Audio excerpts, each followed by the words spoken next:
এমন কোনো শক্তি এখনো তৈরি হয়নি বাংলাদেশে যে আওয়ামী লীগ সরকারকে তারা উৎখাত করতে পারে। দেখতে দেখতে 15 বছর, সামনে আরো 5 বছর, মানুষ বাঁচে কয় বছর? কবে হবে আন্দোলন? এই বছর না ওই বছর?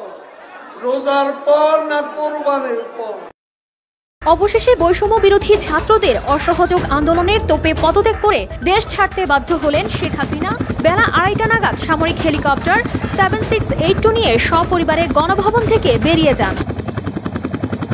আরে এরা কারা? কোত্থেকে এলো এরা? আব্বা, আমি আর পারলাম না, ওরা আমায় ছাড়লো না, ওরা আমায় দেশ থেকে তাড়িয়ে দিল। তুমি রিয়েলিটি